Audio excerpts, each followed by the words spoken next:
বিসমিল্লাহির রহমানির রহিম। আমি তারেক রহমান বলছিলাম।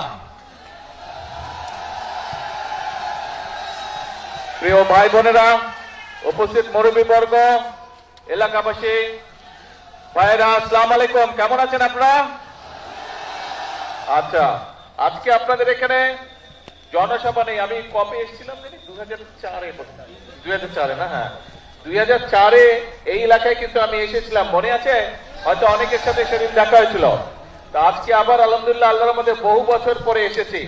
আজকে এখানে আসার মূল উদ্দেশ্যটা হচ্ছে যে আপনারা নিশ্চয়ই শুনেছেন, নির্বাচনের আগে আমরা কিন্তু বলেছিলাম যে সারা বাংলাদেশে আমরা অনেকগুলো কাজের মধ্যে মূল দুটো কাজ করতে চাই। একটা হচ্ছে এই খাল খনন, যেটা শহীদ রাষ্ট্রপতি জিয়াউর রহমান শুরু করেছিলেন। আরেকটা হচ্ছে বৃক্ষরোপণ। সারা বাংলাদেশে এটাও শহীদ জিয়া শুরু করেছিলেন, দেশনেত্রী খালেদা জিয়াও এই কর্মসূচি চালু রেখেছিলেন। এই কর্মসূচি আমরা আবার ইনশাল্লাহ বাংলাদেশে চালু করেছি। সেই বৃক্ষরোপণ কর্মসূচির অংশ হিসাবেই আজকে এখানে আমি এসেছি। এখানে বৃক্ষরোপণ আমরা করব। তবে এই যে বৃক্ষরোপণ করব, আমি আসার সময় রাস্তায় দেখলাম অনেকগুলো মানুষ রাস্তার দুই ধারে অনেকগুলো গাছের চারা নিয়ে তারা দাঁড়িয়ে আছে। কেউ কেউ রোপণ করেছেন, কেউ কেউ রোপণ করবেন। যেই চারাগুলো রোপণ হয়নি, আমি খেয়াল করে দেখলাম অনেকে চারা যে মাটিটা থাকে সেই মাটিটা একটা পলিথিন দিয়ে প্রাচানো থাকে, কিন্তু পলিথিনটা শুদ্ধ গর্তের মধ্যে দিয়ে দিয়েছে। তো পলিথিনটা শুদ্ধ যদি গর্তের মধ্যে আপনারা দিয়ে দেন তাহলে তো জানেন যে গাছটা নষ্ট হয়ে যাবে। তো যারা যারা এই কাজটা করেছেন দয়া করে সকলে ওই পলিথিনটা খুলে নিয়ে মাটি সহ গাছটা মাটিতে রোপণ করুন, নাহলে তো গাছটা বৃক্ষরোপণ আমাদের গাছটা মরে গেলে তো নষ্ট হয়ে যাবে, তাই না? সেই জন্য সকলকে আমাদেরকে যত্ন সহকারে এই কাজটি করতে হবে। এবং এই যে দেখেন বর্ষাকালে বৃষ্টি হয়। আচ্ছা ভাই, আগে ডাক দেওয়া শেষ করি তারপরে স্লোগান দেয়। এখন না, আস্তে আস্তে। এখন এই যে দেখেন, আমরা দেখেছি যে দেখেন চট্টগ্রাম অঞ্চলের দিকে প্রায় 5টি জেলাতে অনেক বৃষ্টিপাত হয়েছে। তার আগে আবার বৃষ্টিপাত ছিল না বেশ অনেকদিন, তাই না? বৃষ্টি এই যে হচ্ছে, মাঝখানে অনেকদিন গ্যাপ ছিল না বৃষ্টির। এই যে কখনো বৃষ্টি বেশি হচ্ছে, কখনো বৃষ্টি হচ্ছেই না প্রায়। এই যে আবহাওয়ার এই বিষয়টা, এটা কেন হচ্ছে? কারণ সারা পৃথিবীতেই আবহাওয়ার সমস্যা হচ্ছে, কিন্তু বাংলাদেশে বেশি হচ্ছে এই কারণ যে আগে আমরা যখন ছোট ছিলাম তখন শীতকালে যতটা শীত পড়তো, এখানে অনেক মুরব্বী আছে, মুরব্বীরা ভালো বলতে পারবেন যে এখন কিন্তু আগের মতন শীত পড়ে না। এখন আগের মতন শীত পড়ে না। আবার গরমের সময় অনেক বেশি গরম পড়ে। তো এই যে সব সমস্যাগুলো, এই সমস্যাগুলো যদি আমাদেরকে সমাধান করতে হয় বা এই সমস্যার কষ্টটা যদি কমিয়ে আনতে হয়, আমাদেরকে সারা বিশ্বে অনেক গাছ লাগাতে হবে। 20 কোটি মানুষের দেশ, আমাদের যে পরিমাণ গাছ থাকা প্রয়োজন সেই পরিমাণ গাছ সারা বাংলাদেশে নেই। এবং সে কারণেই শহীদ জিয়া যে কর্মসূচিটি শুরু করেছিলেন, দেশনেত্রী খালেদা জিয়া এই যে বৃক্ষরোপণ কর্মসূচি থেকে এগিয়ে নিয়ে গেছেন। আমরাও বর্তমানে বিএনপি দেশ পরিচালনার দায়িত্বে আছে, আমরা অনেকগুলো কর্মসূচির পাশাপাশি আমাদের এই কর্মসূচিটাকেও সারা দেশে আমরা এই কর্মসূচিটা চালু রাখতে চাই। এবং ইনশাআল্লাহ আগামী 5 বছরে আমাদের পরিকল্পনা হচ্ছে যে আমরা 25 কোটি গাছ, আমরা আগামী 5 বছরে সারা দেশে 25 কোটি গাছের চারা আমরা রোপণ করব। এখন একটি গুরুত্বপূর্ণ বিষয় আছে, আজকে প্রায় এখানে 2000 গাছের চারা রোপণ করা হবে।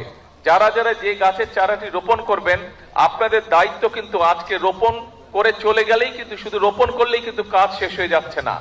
একটি শিশু যখন ভূমিষ্ঠ হয়, শিশুটা ভূমিষ্ঠ হলেই কিন্তু বাবা মায়ের কাজ শেষ হয়ে যায় না, বরং শিশুটা ভূমিষ্ঠ হবার পরে শিশুটাকে যত্ন সহকারে গড়ে তোলা, যত্ন সহকারে মানুষ করাই হচ্ছে সবচেয়ে আসল কাজ। কাজেই এই গাছটা যেটা আপনারা আজকে রোপণ করবেন, এই যে 2000 গাছের চারা রোপণ করা হবে, এই গাছটা কিন্তু শিশু গাছ, আজকে শিশুর মতন এটিকে বড় করতে হবে। কাজেই যারা যারা গাছের চারাটি রোপণ করবেন তাদের কাছে আমার অনুরোধ থাকবে, এবং যেই বাড়ির সামনে গাছটি রোপণ করা হচ্ছে সেই বাড়িতে যারা বসবাস করবেন অথবা আশেপাশে যদি দোকান থাকে, প্রত্যেকের কাছে আমার অনুরোধ থাকবে, আহ্বান থাকবে যে গাছটি একটা সাইজে বড় না হওয়া পর্যন্ত দয়া করে গাছটিকে যে যতটুকু পারেন যেভাবে পারেন গাছটিকে দয়া করে যত্ন করবেন যাতে গাছটি বড় হতে পারে, কারণ এই গাছটি যদি বড় হয় আপনি বুক ভরে শ্বাস নিতে পারবেন।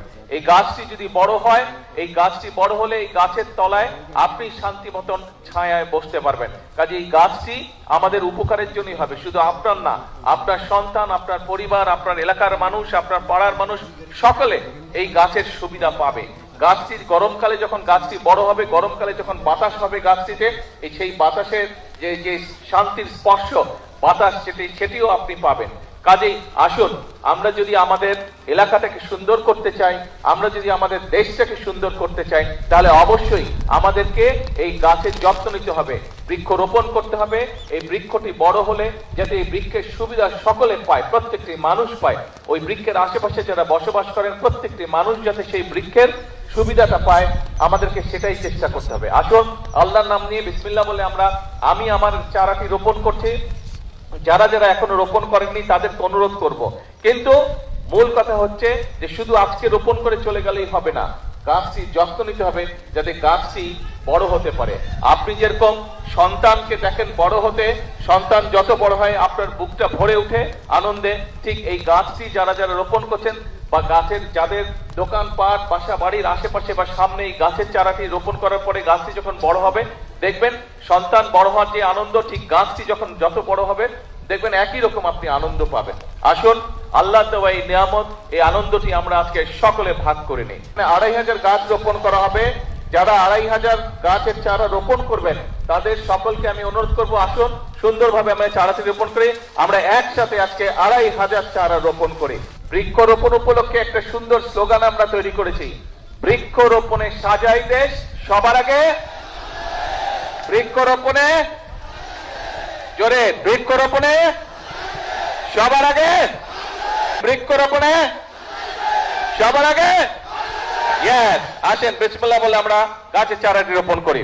প্রিয় ভাই বোনেরা, এই যে আমরা যে গাছের চারা রোপণ করলাম, আমি কিন্তু আপনাদের কাছে একটি অনুরোধ করেছি এবং আহ্বান করেছি যে এই গাছের যত্ন নিতে হবে। এই গাছের যদি আমরা যত্ন নেই, গাছটি যখন বড় হবে তখন এটা কি অন্য দেশে বাতাস দিবে? অন্য দেশের মানুষকে বাতাস দিবে? কাকে বাতাস দিবে? এই এলাকার মানুষকে। এই গাছের সুফল, যেটা সুফল আছে সেটা কে ভোগ করবে? এইটা ভোগ করবে মানুষ, এই এলাকার মানুষ ভোগ করবে।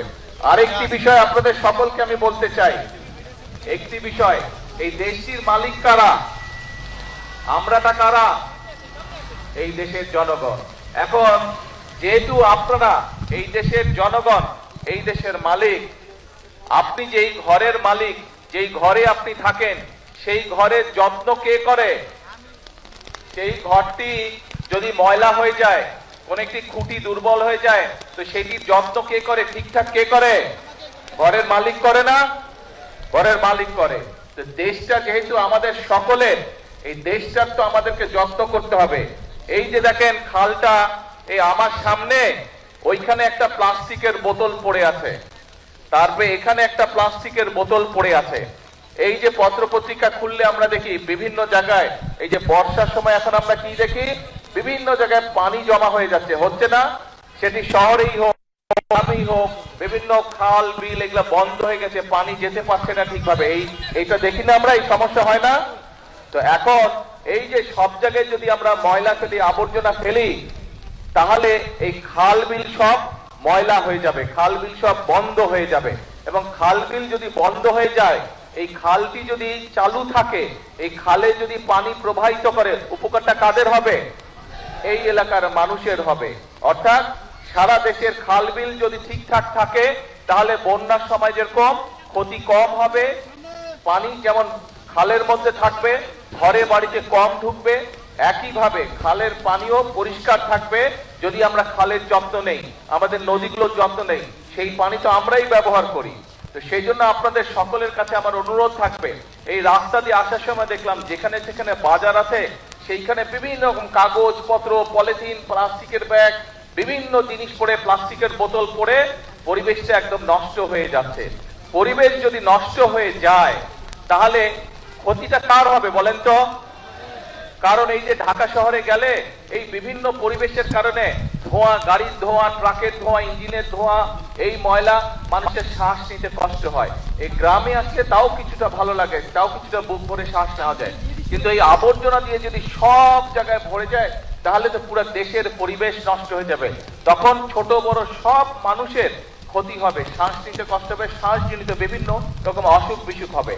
আপনাদের সকলের কাছে আমার আহ্বান, এবং এখানে আজকে মিডিয়ার ভাইরা আছেন, ভাই বোনেরা আছেন, তাদের মাধ্যমে আমি সমগ্র দেশের মানুষকে অনুরোধ করব, আসুন আমরা চেষ্টা করি যেখানে সেখানে আবর্জনা যেন আমরা না ফেলি।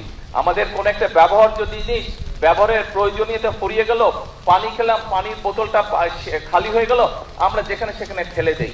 কোন একটা প্যাকেটে করে আমরা কিছু নিয়ে যাচ্ছি, জিনিসটা যখন বের করলাম প্যাকেটটার প্রয়োজনীয়তা ফুরিয়ে গেল, আমরা প্যাকেটটা যেখানে সেখানে ফেলে দিচ্ছি। এতে করে আমাদের পরিবেশটা নষ্ট হয়ে যাচ্ছে। পরিবেশটা নষ্ট হয়ে গেলে আলটিমেটলি ক্ষতিগ্রস্ত হচ্ছে আমরা, ক্ষতিগ্রস্ত হচ্ছে, পরবর্তীতে আমাদের সন্তানেরা ক্ষতিগ্রস্ত হবে। আসুন আমরা যদি নিজের ঘর নিজে পরিষ্কার না রাখি, নিজের দেশকে নিজে যদি ঠিক না করি, বাইরে থেকে তো কেউ এসে আমাদেরকে করে দিবে না। আমরা যখন ছবিতে দেখি, টেলিভিশনে বা অন্য জায়গায় যখন অন্য অন্য দেশের ছবি দেখি, আমরা মাঝে মাঝে বলি না, আহা ওদের রাস্তাঘাট কি পরিষ্কার, কি সুন্দর, বলি আমরা মাঝে মাঝে, মনের মধ্যে আসে না এই কথাটা? আসে এই কথাটা। কিন্তু ভাই ওদের দেশের রাস্তাঘাট তো ওরাই পরিষ্কার করে রাখে, এই অন্য জায়গা থেকে তো মানুষ গিয়ে করে না, তার দেশ সেই সুন্দর করে রাখে। আসুন না আমাদের দেশটাকে যদি সুন্দর করতে হয় তাহলে আমাদের সবাইকে চেষ্টা করতে হবে। আপনাদের বাড়িতে, একটা বাড়িতে যদি 5-7 জন মানুষ থাকে, আপনার পরিবারে তো 5-7 জন মানুষ থাকে না? এখন একজন মানুষ যদি সারাদিন বাড়ি পরিষ্কার করে আর বাকি 5-7 জন মিলে যদি সারাদিন ময়লা করে, ওই বাড়ি পরিষ্কার রাখা সম্ভব? ঘর পরিষ্কার গুছিয়ে রাখা সম্ভব? তো দেশটাও তো ঘরের মতনই। কয়েকজন যদি শুধু পরিষ্কার করে, এই যারা সরকারি যাদের দায়িত্ব পরিষ্কার, তারাই শুধু পরিষ্কার করে, সবাই মিলে যদি শুধু ময়লা করতে থাকে তাহলে তো পরিষ্কার রাখা সম্ভব হবে না। আমাদের সকলকে মিলে পরিষ্কার করতে হবে। যেখানে ময়লা ফেলার জায়গা, সেই ময়লাটা সেখানেই ফেলতে হবে। আমরা যদি চারিদিকে ছড়িয়ে ছিটিয়ে ময়লা ফেলি, একদিকে যেরকম দেখতে খারাপ লাগবে, আপনারা তো বাসে করে বিভিন্ন জায়গায় যান না, বরিশাল সদরে যান, ঢাকায় যাচ্ছেন, বিভিন্ন জায়গায় যাচ্ছেন, বাসে করে যখন যাবেন দেখবেন যেখানে বাজার ঘাট দোকানপাট আছে সেখানে ময়লা দিয়ে ভরা, সেখানে বিভিন্ন রকম আবর্জনা দিয়ে ভরা। ময়লা দেখতে কারো ভালো লাগে? তো ময়লা হলে কি হয়, পরিবেশটা ময়লা হয়ে যায়, দেখতেও ভালো লাগে না, দেখতেও ভালো লাগে না। তাহলে আসুন আমাদের দেশের যত্ন আমাদেরকে নিতে হবে, আমাদের দেশকে গড়ে তুলতে হবে আমাদেরকে। আমরা সবাই মিলে চেষ্টা করি, আমরা সবাই মিলে যদি সচেতন হই তাহলে আমরা আমাদের পরিবেশটা সুন্দর করতে পারবো। আমরা যদি আমাদের পরিবেশটা সুন্দর করতে পারি, আমাদের ভবিষ্যৎ বংশধররা একটা সুন্দর জায়গায় থাকতে পারবে। আমরা এইভাবে, এই যে খালের মধ্যে প্রয়োজন শেষ হয়ে গেছে, প্লাস্টিকের বোতল ফেলে দিয়ে গেছে, ওখানে আরেকটা প্লাস্টিকের পানির বোতল ফেলে দিয়ে গেছে, বিভিন্ন জায়গায় দেখবেন যে পলিথিন ফেলে দিয়ে গেছে, কাগজ ফেলে দিয়ে গেছে, ওই যে ওখানে খুব সম্ভব একটা সিগারেটের প্যাকেট পড়ে আছে।